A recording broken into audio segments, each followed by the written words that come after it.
Hello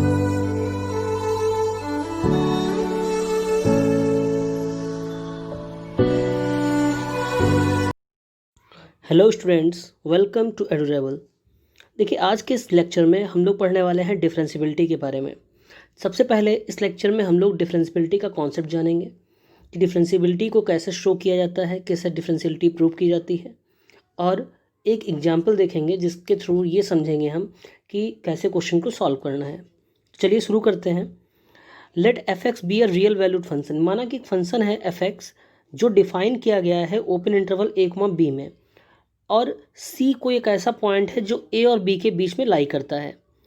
तब जो हमारा फंक्शन एफ एक्स है वो डिफरेंशिएबल या डेरिवेबल कहलाएगा at x is equal to c अगर लेफ्ट हैंड डेरिवेटिव बराबर होता है राइट हैंड डेरिवेटिव के। जिन लोगों ने कॉन्टिन्यूटी पढ़ा है उन्होंने देखा होगा कि वहाँ पे हम लेफ्ट हैंड लिमिट और राइट हैंड लिमिट और फंक्शन की वैल्यू को इक्वल प्रूव करते थे। बट यहाँ डिफरेंशियबिलिटी में लेफ्ट हैंड लिमिट नहीं लेते हैं, यहाँ पे लेफ्ट हैंड डेरिवेटिव लेते हैं और राइट हैंड डेरिवेटिव। तो अगर लेफ्ट हैंड डेरिवेटिव की वैल्यू इक्वल है राइट हैंड डेरिवेटिव के तो हमारा जो फंक्शन है वो डिफरेंशिएबल कहलाता है। ठीक है, और अगर इक्वल नहीं आता है ये तो फंक्शन हमारा नॉट डिफरेंशिएबल होगा एट द पॉइंट, जिस पॉइंट पे निकाल रहे हैं। ठीक, तो ये लेफ्ट हैंड डेरिवेटिव होता क्या है, आपको क्या याद रखना है इसमें। देखिए, लेफ्ट हैंड डेरिवेटिव के मेनली आपको दो फार्मूले मिलेंगे। ये limit x tends to C minus F x minus F C upon x minus c, या limit h tends to zero f c minus h minus F C upon minus h. आप इन दोनों में से कोई फार्मूला याद कर सकते हैं। वैसे जो फर्स्ट वाला फार्मूला अगर आप याद रखेंगे तो आपके लिए क्वेश्चन सॉल्व करने में आसानी रहेगी। ठीक है, वैसे दोनों में से कोई भी लगाया जा सकता है। ऐसे ही राइट हैंड डेरिवेटिव की बात की जाए तो limit x tends to C plus, क्योंकि राइट हैंड डेरिवेटिव है तो सी प्लस हो जाएगा f x minus F C upon x minus c. या अगर एच के टर्म्स में लिखना चाहें तो limit h tends to zero f c plus h minus F C upon h. तो ये जो फार्मूले हैं इनको आप अच्छे से अपनी नोटबुक में नोट कर लीजिए, जिससे कि जब आप क्वेश्चन लगाएं तो आपको कोई प्रॉब्लम ना हो। अब देखिए, इसमें आपके जो फर्स्ट वाले फार्मूले हैं left hand derivative right hand derivative के, तो इसमें एक चीज़ ध्यान देंगे कि जब X tends to C minus है तो लेस देन सी जब वाला केस होगा तो वो हम लेफ्ट हैंड डेरिवेटिव में यूज करेंगे, फंक्शन जिसमें लेस देन सी दिया गया होगा यानी कि सी माइनस। और जब ग्रेटर देन सी की बात करेगा तो उस केस में हम क्या करेंगे, राइट हैंड डेरिवेटिव में वैल्यू पुट करेंगे। तो चलिए देखते हैं example. Show that the function F X is equal to X minus one if X less than two. ठीक, यानी कि जब एक्स की वैल्यू लेस देन टू रखी जाएगी तो एक्स माइनस वन फंक्शन रखेंगे, और जब एक्स की वैल्यू ग्रेटर देन या इक्वल टू टू रखी जाएगी तो उस केस में टू एक्स माइनस थ्री वाला फंक्शन रखेंगे। तो हमें दिखाना है कि जो फंक्शन एफ एक्स है ये नॉट डिफरेंशिएबल है at X is equal to two पर। ठीक है, शुरू करते हैं। We have at X is equal to two left hand derivative equals to. ध्यान दीजिएगा, यहाँ पर लेफ्ट हैंड डेरिवेटिव जो हमें दिया गया है वो है limit x tends to C minus, जो फार्मूला है limit x tends to C minus F x minus F C upon x minus c. ये फार्मूला हमने रखा। अब क्या करना है आपको, जो सी पॉइंट है किस पॉइंट पे चेक करना है, X is equal to two पर, तो हमने वही टू रख दिया, यानी कि limit x tends to two minus F x minus F two upon x minus two. अब ध्यान रखिएगा कि एफ एक्स का मतलब क्या होगा, यहाँ पे एफ एक्स का मतलब है दो से कम वाला फंक्शन। तो दो से कम वाला फंक्शन कौन सा है, लेस देन टू वाला, एक्स माइनस वन। तो हमने यहाँ पे एक्स माइनस वन रख दिया।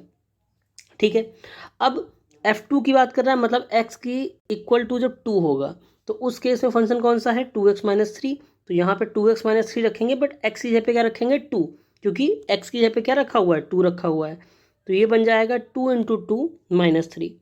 भाई ध्यान रखेंगे इस चीज़ को कि जब एफ टू यानी इक्वल टू टू है, इक्वल टू टू में क्या हो जाएगा, टू एक्स माइनस थ्री, यानी कि two into two minus three.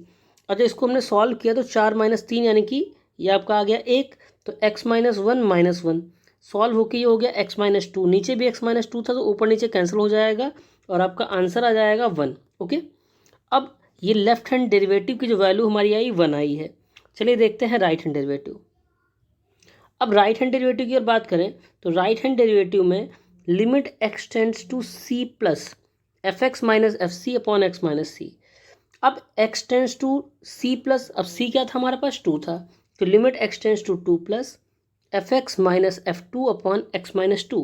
अब ध्यान दीजिएगा, जो फंक्शन गिवन था हमारे पास वहाँ पे जब हम टू प्लस वाला केस लेते हैं यानी ग्रेटर देन टू वाला फंक्शन लेंगे तो हो जाएगा टू एक्स माइनस थ्री। ये चीज़ आपको याद रखनी है कि जब 2 प्लस यानी कि ग्रेटर देन 2 की बात हो रही तो फंक्शन होगा 2x-3 और इक्वल टू पर भी वही फंक्शन था तो 2 × 2 -3। सॉल्व किया हमने जब इसको तो आया 2x-3 -1। ओके, और इसको जो हम लोग आगे बढ़ेंगे तो ये हो गया 2x-4 अपॉन x-2।